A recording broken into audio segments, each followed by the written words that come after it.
Hoje eu vou começar aqui falando sobre o nosso papel como igreja. Em tudo isso e como é que o esporte pode ajudar servindo a igreja através da linguagem universal do esporte.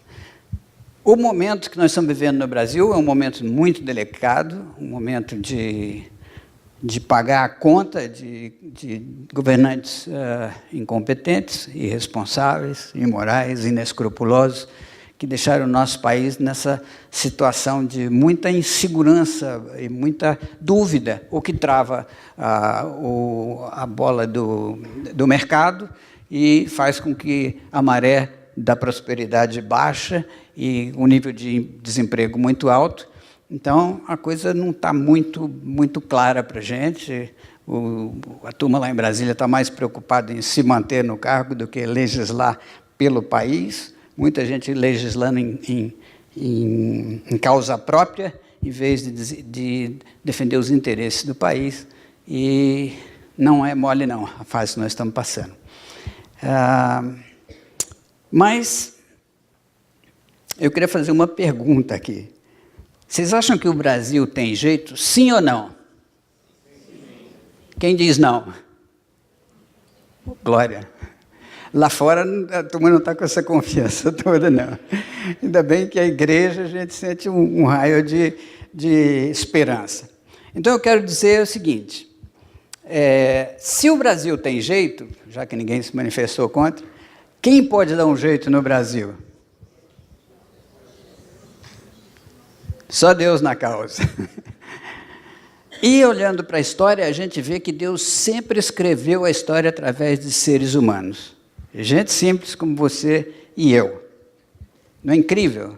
Tem sempre lá um herói bíblico que foi o agente que Deus usou para dirigir, para pilotar o barco da história.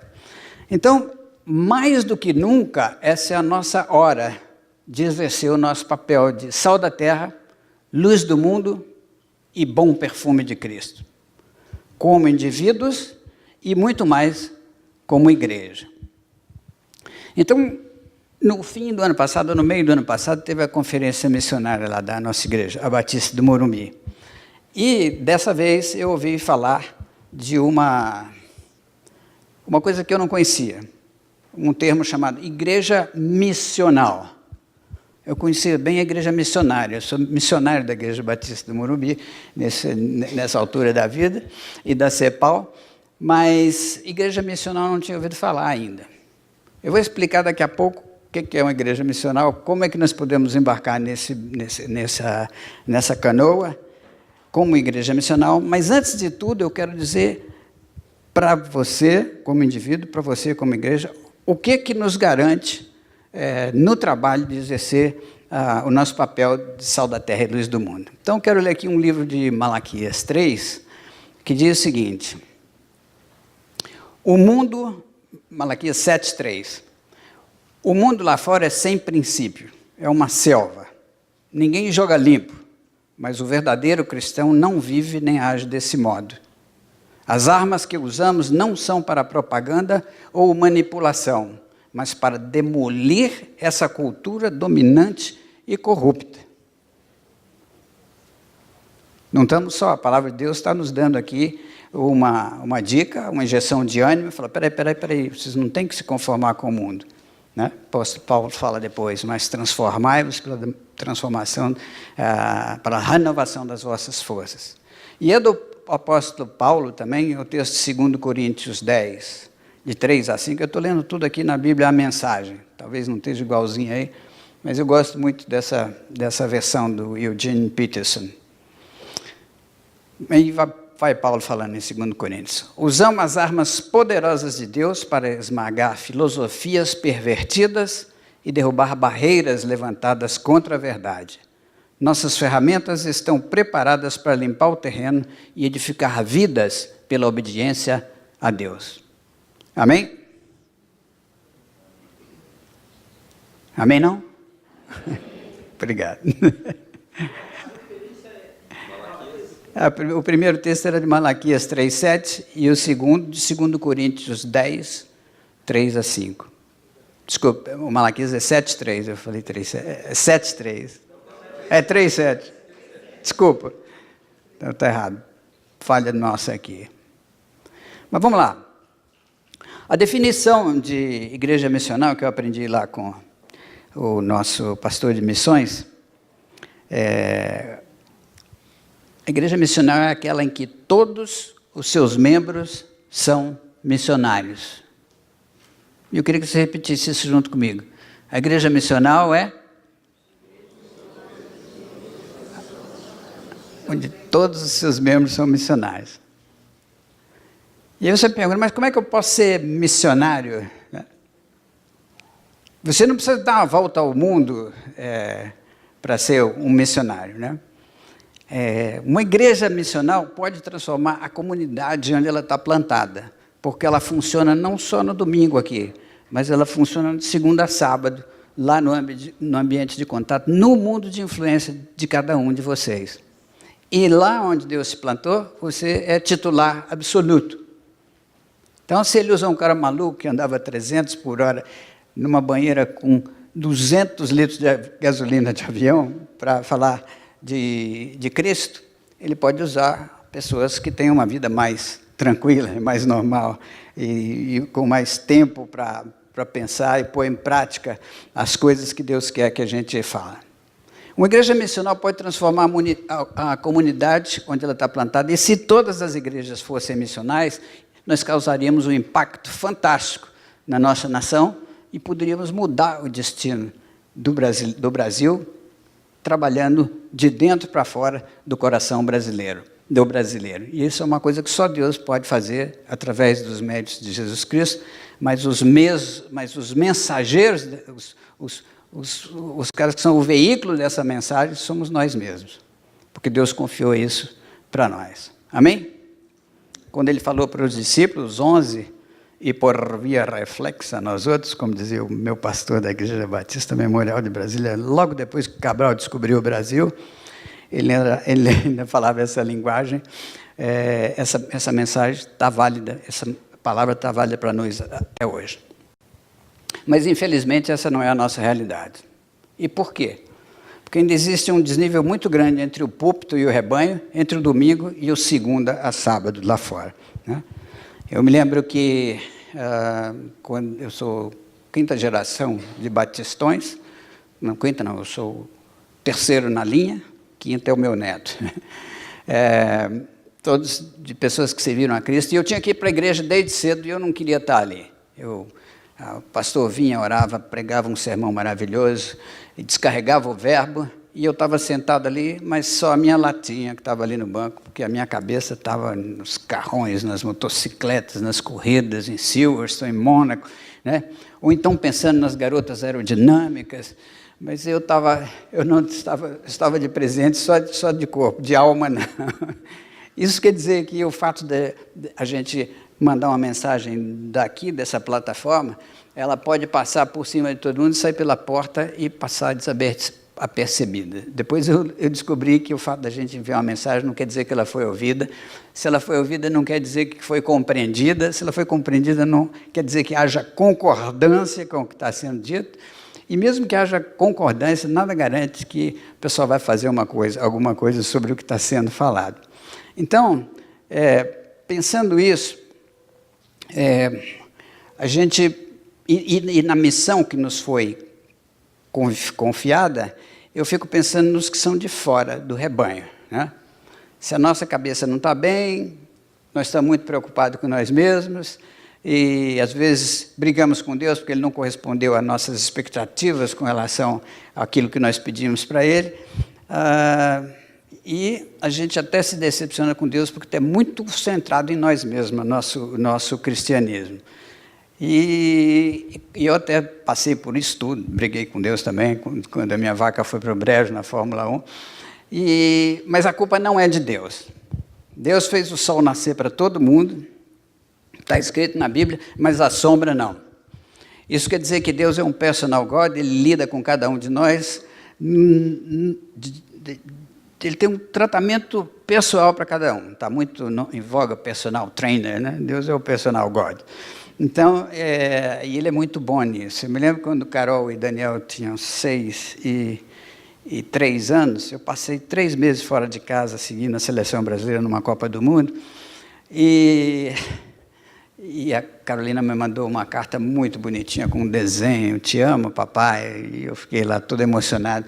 E o Daniel, que tinha 3, mandou um rabiscão assim para mim. E eu peguei aquelas 2 cartinhas, eu não amei mais a Carolina, porque ela fez uma cartinha mais caprichada. Porque a gente entende a diferença da capacidade de cada um. Assim Deus faz com a gente. Ele trata com cada um, dependendo do nosso nível de maturidade espiritual, de aceitação da paternidade divina, e Ele é muito bom nisso. E Jesus também era muito bom na comunicação com os seus interlocutores, né? Com a mulher do poço, ele usou uma linguagem: "Eu vou te dar uma água, que o dia que você beber dessa água, você nunca mais terá sede". Ela: "Uau, eu quero essa água". Então, nós temos que aprender com essa dupla dinâmica aí, Jesus Cristo, Pai, Filho, Espírito Santo, como nos comunicar com as pessoas numa linguagem que elas podem entender. Agora, nós não somos tão bons que nem Deus, e nem capazes de ter uma mensagem personal para cada um, mas nós podemos falar linguagens que atingem determinados segmentos da nossa sociedade. Então, estou falando agora dos de fora da igreja. Se nós vamos fazer uma diferença na proclamação do Evangelho, nós temos que usar uma linguagem diferente. Então, Deus é muito bom para trabalhar com essa turma, como eu já falei, e, por exemplo, o milagre é um cartão de visita de Deus. O cara está com câncer, foi no médico, o médico falou: "Tem jeito não, negão, tem 3 meses de vida". Aí o cara vai na igreja, a gente ora por ele, o cara é curado, aleluia, Deus existe. Não tem, esse é o melhor cartão de visita. E Jesus era muito bom para fazer milagre, e isso credibilizou muito o ministério dele. Para os neófitos, os novos na fé, essa relação de causa e efeito de oração recebidas e tal, isso é muito mais forte do que a teologia.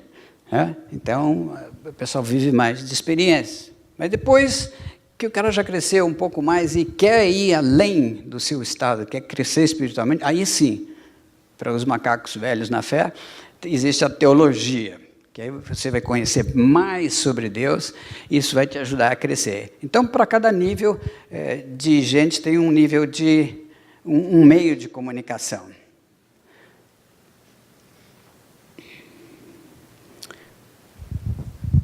Só que para o macaco velho na fé, e eu me incluo, e muitos de nós aqui já somos, quanto mais a gente descobre sobre Deus e sobre a teologia, mais aumenta a nossa responsabilidade. Porque quem sabe que deve fazer o bem e não o faz, comete pecado. Então, quando nós chegamos nesse ponto, nós ficamos de frente para 2 verdades chocantes. A primeira é que o mundo jaz no maligno. E o diabo está vivo e ativo no planeta Terra no século 21. É só você ligar a sua televisão no Jornal Nacional às 8 da noite e você vai ver que ele está soltinho, fazendo barbaridades. Só notícia ruim. Depois eles vão dar lá uma notícia que desencalharam a baleia, ou o ursinho, o panda, só para tirar o gosto amargo de tanta notícia ruim, porque o que dá ibope é notícia ruim.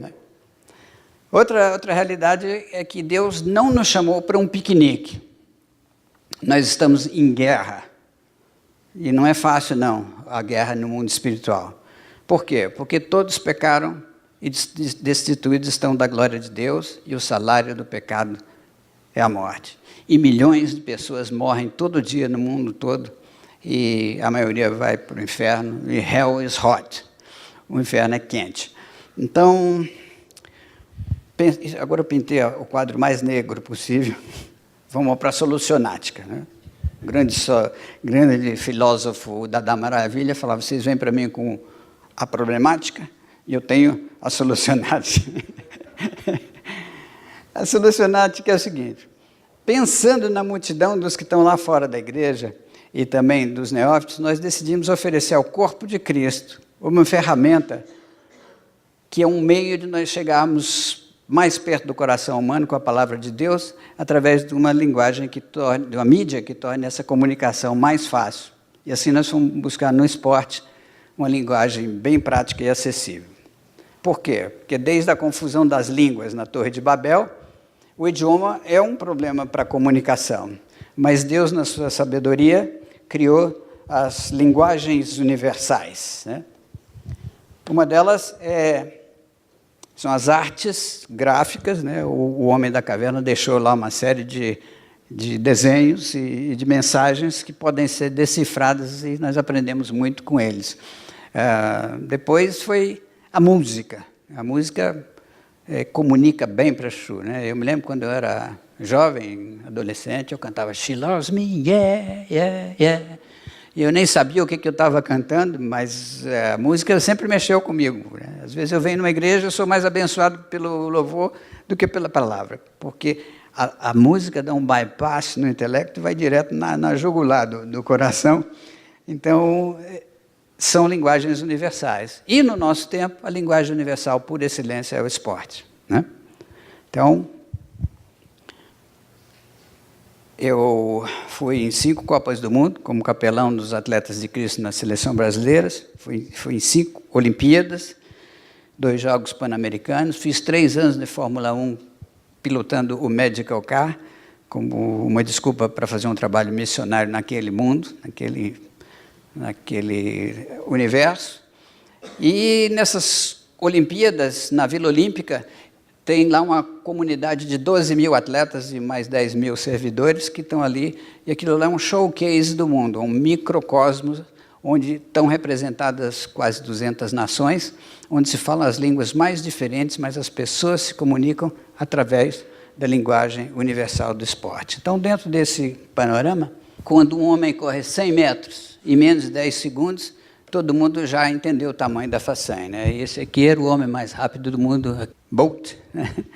Esse é o recorde mundial de 9,58. Então, todo mundo já entendeu o tamanho da façanha. O esporte tem uma capacidade de mobilização extraordinária, né? Quando o Brasil joga na Copa do Mundo e ele está numa boa, você pode sair pelado na Avenida São João, meio-dia, que ninguém vai notar a sua presença, porque o país inteiro vai estar de olho na telinha, vendo a seleção brasileira. E eu eu sou tão antigo que, na minha infância, eu cheguei a viajar no lombo do burro. Nós éramos um país do terceiro mundo. E a nossa mentalidade era daquele jeito. Mas depois o Brasil se tornou campeão em 58, surgiu um fenômeno chamado Pelé, e aquilo despertou o orgulho nacional. O brasileiro começou a jogar com a chuteira, ou com o coração na ponta da chuteira, não só em campo, mas também na lavoura, na indústria, no mercado de trabalho. E aquilo, logo depois veio Juscelino Kubitschek, Brasília, e aquilo foi mudando a mentalidade, e nós chegamos aí ao famoso milagre brasileiro, que projetou o Brasil de país subdesenvolvido a uma das 10 maiores potências do mundo em pouquíssimo tempo, em termos de idade de um país. Então, tudo começou com esse poder de mobilização que o esporte tem, que é essa linguagem que emociona, e junto com a emoção vem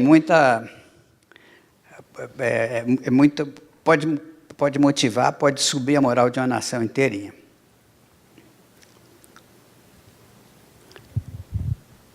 Também é fator de integração social, racial, religiosa.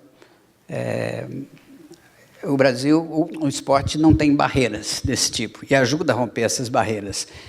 E também é uma grande ferramenta para a proclamação da mensagem do Evangelho, como aconteceu nos meus anos com Atletas de Cristo, né? Está aí o Tafarel, ajoelhado, depois de ter pego um pênalti na Copa do Mundo de 94, e isso foi decisivo para a vitória do Brasil, e todo mundo viu essa cena. A cena se repetiu em 2002, quando estava lá, o Brasil foi pentacampeão, e eu levei essas camisetas aí, convenci eles a usarem as camisetas. Nós tivemos 12 reuniões durante aquela Copa, com os nossos Atletas de Cristo na seleção, e esse dia foi um dia muito especial para mim. Por quê?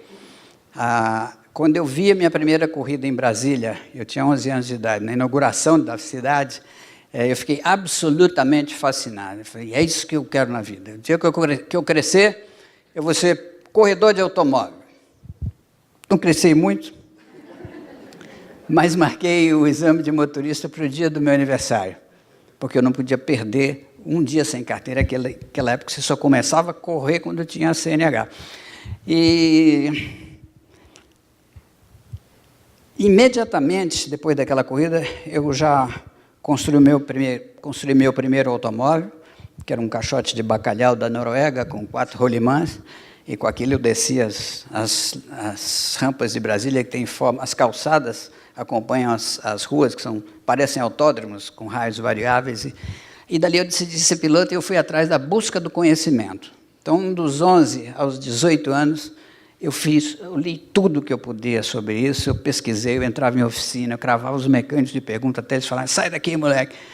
E culminou com uma visita ao Salão do Automóvel de 66, onde eu e meu colega João Luiz, que estudavam comigo, no Científico da Universidade de Brasília, viemos ao Salão do Automóvel, fomos todos os dias, éramos os primeiros a entrar e os últimos a sair do Salão do Automóvel, e aí nós pesquisamos tudo.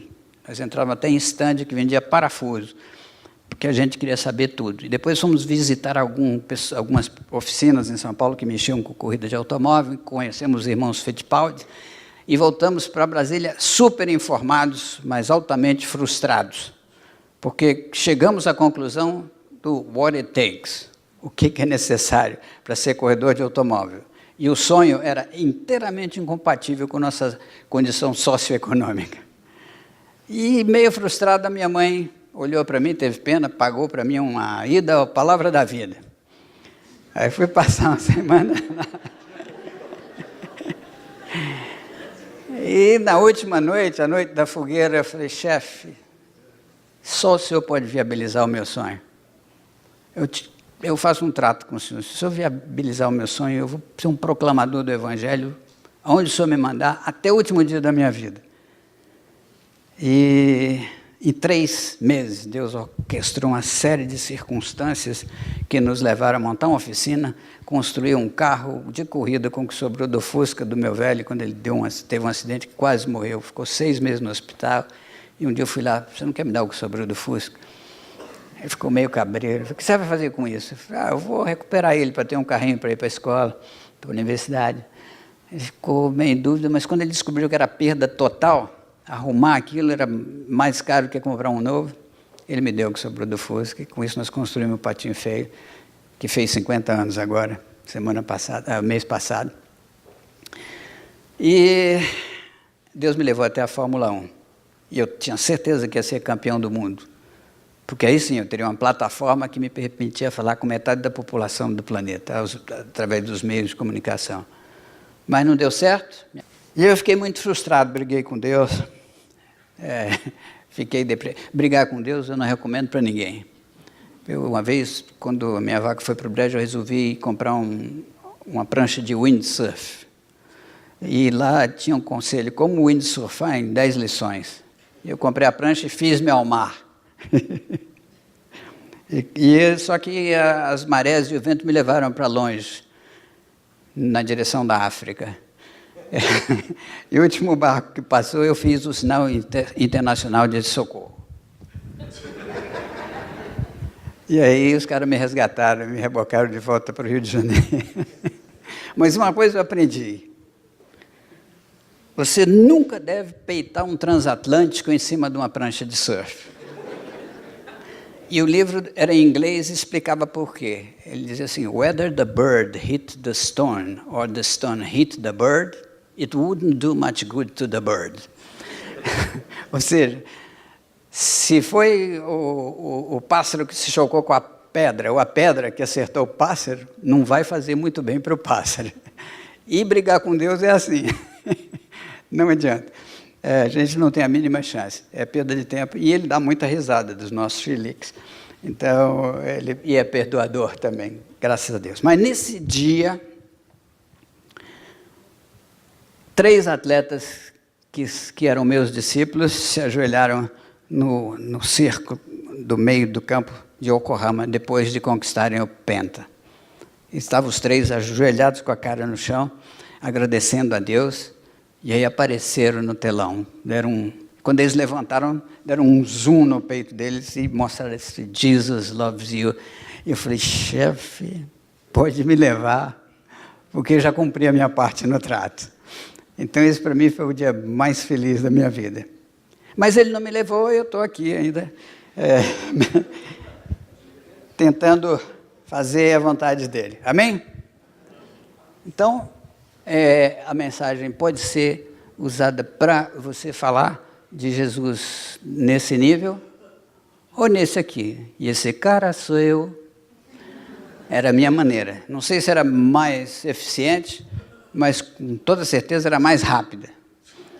Então, funciona assim, a 300 por hora. Lá vem ele e já foi. Então, se eu tivesse escrito no carro, porque Deus amou muito de tal maneira que deu seu filho unigênito para todo aquele que ele não pareça mais tem a vida eterna, não daria leitura. Então foi assim que tudo começou, nesse púlpito que andava a mais de 200 por hora nas pistas de todo mundo. Agora, terceiro ponto da nossa a gente resolveu juntar o meio e a mensagem.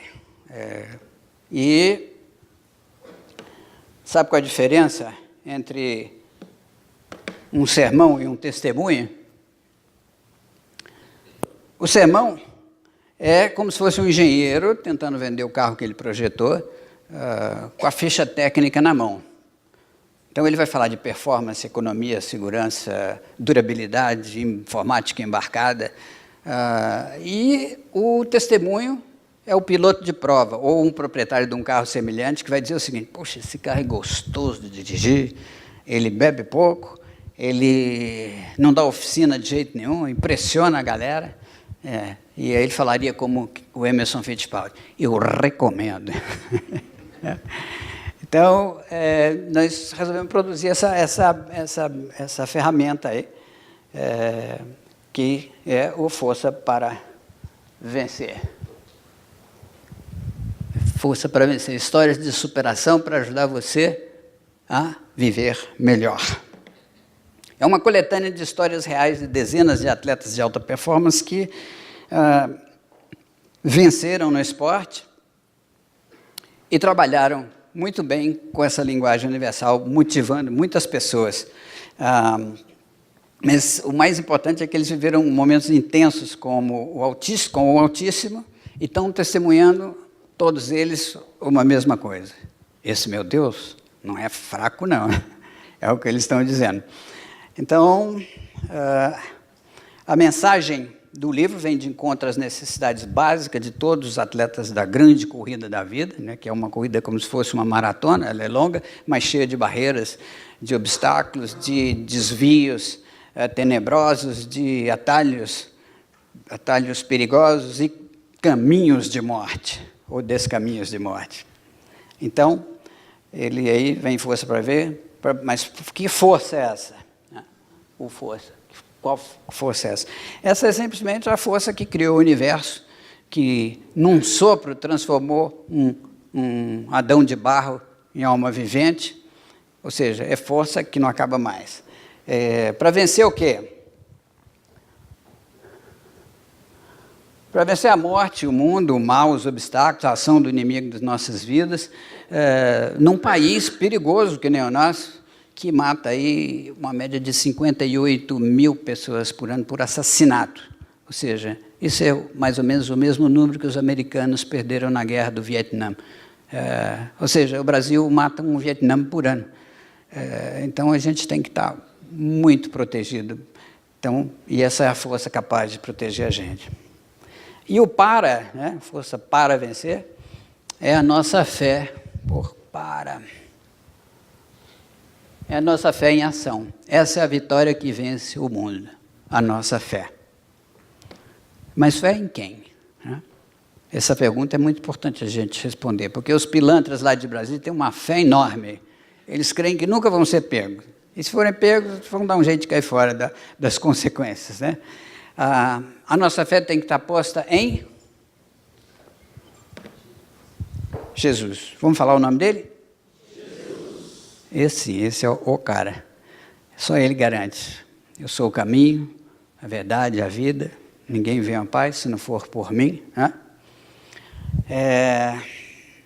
E Ele tem todo o poder para transformar isso numa realidade. Então, nesse mercado cheio de livros de autoajuda, que é uma ajuda ultralimitada, porque a autoajuda está limitada à minha própria capacidade, a eu mesmo. Mas esse é um livro de autoajuda com L, ajuda do alto. Amém? Essa é uma ajuda que supera qualquer outra. E somente Jesus garante. No mundo passareis por aflições, mas tende bom ânimo. Eu venci o mundo. Agora eu vou falar um pouco dos personagens do livro. Está aí o Tafarel, né? O primeiro capítulo do livro é sobre ele, e ele conta como é que foi o drama daquela final na Copa do Mundo de 94, em que, de repente, a responsabilidade do tetra saiu dos pés mágicos de Romário e caiu nas mãos dele. E como é que foi a pressão de enfrentar essa barra, e a imprensa tinha feito mal, é Buda ou Cristo? Numa comparação do Baggio, o artilheiro italiano, que era budista, e os muitos atletas de Cristo na seleção brasileira. E no fim, nem Baggio fez gol, nem Tafarel fez a defesa. Porque Deus não divide a glória dele com ninguém. Amém? Então vamos lá. Depois, próximo. Lembram dele? Como é que chama? Senna. Pelé das 4 rodas. Na segunda-feira, depois da tragédia de Imola, o telefone de Atletas de Cristo tocou o dia inteiro com uma pergunta. Senna foi para o céu? Por quê? Porque ele falava muito em Deus, mas dirigia que nem um capeta. Senna foi para o céu? A resposta está no livro. Jorginho, o da esquerda, era recordista de cartões vermelhos na defesa do Flamengo. Era um cara, pensa num cara encrenqueiro, era ele. E depois que teve um encontro com Cristo, ele foi mudado de dentro para fora de uma forma tão extraordinária que ele ganhou da FIFA o prêmio Fair Play, como o jogador mais leal do mundo, porque ele jogou 3 temporadas na Alemanha sem tomar um cartão. E, para nós, ele é o maior troféu, porque ele atesta a capacidade de transformação que Jesus Cristo tem no coração das pessoas. É isso que nós queremos fazer com as pessoas de fora do rebanho, com as pessoas que você conhece, que ainda não estão nesse time, e que Deus pode transformar através do poder de Jesus Cristo. Amém? O da direita é o Silas. O Silas desembarcou aqui no Brasil uma fundação americana há 30 e tantos anos atrás, chamado Arthur Demons Foundation. Eles vieram aqui promover um livro chamado Força para Viver, que é o avô desse livro, Força para Vencer. E eles fizeram uma pesquisa de opinião pública e descobriram que o Silas era o brasileiro mais conhecido como um cristão de boa índole no país. Então, eles me pediram para conversar com o Silas e eu convenci ele a emprestar o nome e a imagem dele para essa campanha. E eles distribuíram 3 milhões de livros Força para Viver e 600 mil pessoas mandaram de volta o cartão de resposta comercial, dizendo que entenderam a mensagem e receberam a Cristo como Salvador. Então, ficou conhecido como o livro do Silas, o Força para Viver. Os dois hoje são técnicos de futebol e eles mudam de clube a cada 3 meses. Mas não é culpa deles, não. É culpa do sistema. Esse aí, lembram dele? Fittipaldi, bicampeão do mundo, ganhou em Indianápolis mais uma vez, teve um encontro com Cristo, e também é meu discípulo. E ele teve um acidente aéreo 1 ano depois e ficou perdido na mata, com uma vértebra quebrada, perdeu muito sangue, e ele estava com um filhinho de 5 anos a bordo, que não teve nada, saiu ileso, mas eles ficaram lá perdidos e os urubus sentiram o cheiro de um possível pasto e começaram a sobrevoar, os urubuzalos. E ele não podia se dar o luxo de apagar, porque ele tinha que tomar conta do filho. E foi dramático esse capítulo aí. O capítulo é No Mato Sem Cachorro. César Sampaio teve seu apogeu em clubes brasileiros no Palmeiras, e quando ele jogava no Palmeiras, ele sofreu um sequestro relâmpago, e os caras saíram no carro dele, um dirigindo, um bandido, o outro do lado, e outro atrás, com ele a bordo, com um revólver na cabeça dele. E ele disse que os caras andavam em alta velocidade, quando o carro pulava para cá ou para lá, o revólver batia na cabeça dele assim. E nessa hora, o que estava do lado dele falou: eu conheço esse negão de algum lugar. E ele ficou quieto. Daqui a pouco, o cara falou: já sei, tu não é o César Sampaio do Palmeiras? Ele falou: sou sim. Aí o da frente, que estava pilotando o carro, viu uma Bíblia em cima do painel. Eu falei: e tu é Bíblia? Eu falei: sim, sim. E estava indo para a igreja. Aí ele falou que nessa hora ele ficou pequeno. Ele falou: meu Deus, se esses caras forem corintianos e macumbeiro, estou frito.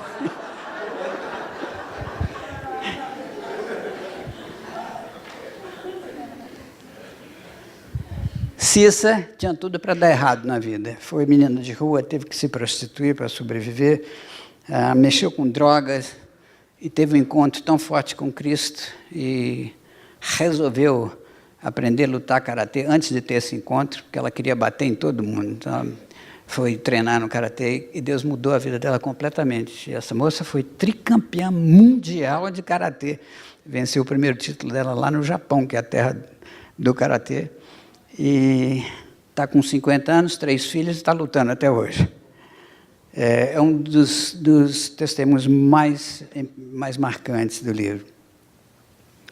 Próximo.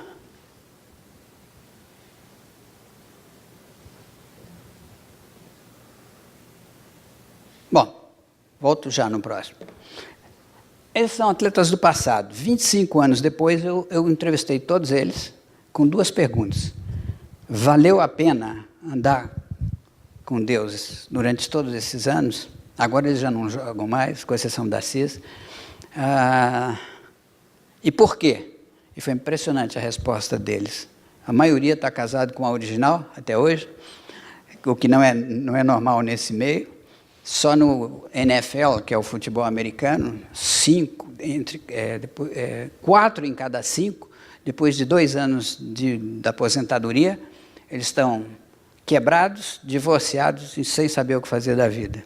É a síndrome de Garrincha que aconteceu aqui. E com a nossa turma, não, está todo mundo bem encaminhado, e é um atestado de que Deus não é fraco, não. e abençoa, e ninguém está desamparado por ele. Mas aí a gente queria um atleta do presente. E nós achamos que fosse fiel a Deus e que tivesse um bom testemunho, que bate com o discurso. E nós achamos esse aqui, o Daniel Dias. Ele é um atleta paralímpico e na última Paralimpíada aqui no Rio de Janeiro ele ganhou 9 medalhas só, a maioria de ouro.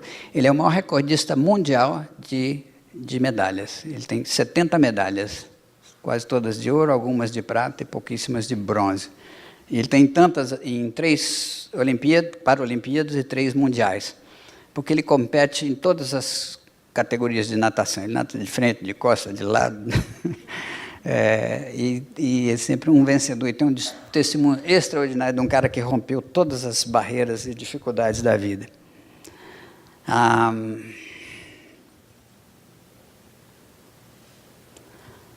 E o livro termina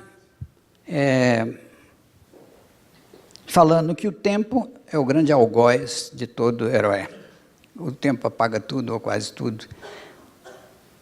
Mas ele não apaga aqueles que foram eternizados o dia que tiveram seu encontro com Jesus Cristo, que são mais que vencedores, que estão com o nome no livro da vida, estão já convocados para a próxima fase. E cada atleta no livro tem uma ficha técnica. Então, o template é o mesmo para todos eles. E o livro termina com o herói perene, né? Eu vou ler só a ficha técnica desse herói aqui. Nome completo: Jesus Cristo. Data do nascimento, Belém no ano 0, em sua formatação humana. Estado civil, solteiro. Nome da noiva, Yutelma. Pode falar. A igreja. O herói dele é o Deus Pai. O objetivo de vida é fazer a vontade de Deus. O livro favorito é o livro da vida, com o nome de todos os heróis que ele eternizou. A maior alegria da carreira dele, toda vez que um pecador arrependido o recebe como Salvador. A maior frustração, a rejeição e ingratidão do ser humano criado à sua imagem e semelhança. Hobbies, transformar água em vinho, andar sobre as águas, sem prancha, domar tempestades, expulsar demônios, virar a mesa, chicotear vendilhões, encarar multidões enfurecidas, peitar o sistema, dar nó em cabeça de fariseu, ressuscitar, levitar e outros esportes radicais. Então o livro é todo nessa pegada aí. Próxima pergunta. O que isso tem a ver com você? Você pode estar bem perguntando. E eu, hein? Eu conheço um cara que estava desviado. Quando eu mostrei essa foto numa das minhas palestras, Deus tocou no coração dele, ele falou, meu Deus. Aí se reconciliou na hora com Deus. Quando ele viu, sentiu o peso da mão de Deus. No bom sentido. Mas a pergunta é essa. E daí? O que isso tem a ver comigo? O que tem a ver que você é o cara. Aquele que Deus plantou nesse mundo de influência. Que só você pode estar e ter essa influência. E que força para vencer é a ferramenta ideal para colocar cada membro dessa igreja na cara do gol, no cumprimento do ID por todo mundo. No seu mundo, influência, lá com seus alunos, com seus professores, com o seu patrão, com o seu empregado, com o seu cliente. Lá é você que está escalado para jogar nessa posição. E nós começamos esse papo aqui definindo o que é a igreja missional. Ainda se lembram o que é a igreja missional? Onde todos seus membros são missionários. A pergunta agora é, quem é a igreja? Nós. Vamos falar? Nós. E qual é a missão, cara pálida? Isso é papo de filme de cowboy, né? Qual é a missão? Vamos falar juntos? Indo por todo o mundo, anunciai o Evangelho a toda criatura. Fazei discípulos de todas as nações, ensinando-os a guardar todas as coisas que eu vos tenho ordenado, batizando em nome do Pai, do Filho e do Espírito Santo, e eis que estou convosco até a consumação do século. Se não fosse por essa última frase, seria uma missão impossível. Mas o fato é que essa frase, esse texto, o Ide por todo mundo, a grande comissão, ela é precedida de uma frase que diz o seguinte, toda autoridade me foi dada no céu e na terra, e depois, por todo mundo, e fazer discípulos. Isso que está acontecendo aqui é Jesus Cristo delegando o poder que Ele tem para cada um de nós. E termina com o fato de Ele estar por baixo também. Eis que estou convosco. Não é uma missão impossível, porque Ele mandou e porque Ele nos garante. Amém? Agora, para terminar mesmo, está pintando um banquete aí que você não pode ficar de fora. Talvez você já tenha ouvido falar.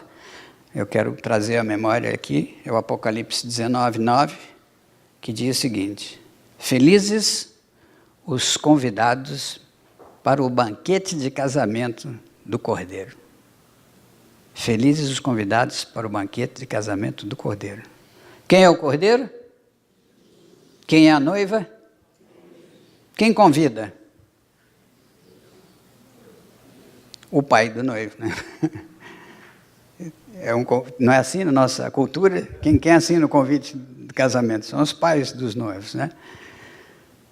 Eu acho linda essa analogia do casamento do Cordeiro com a igreja.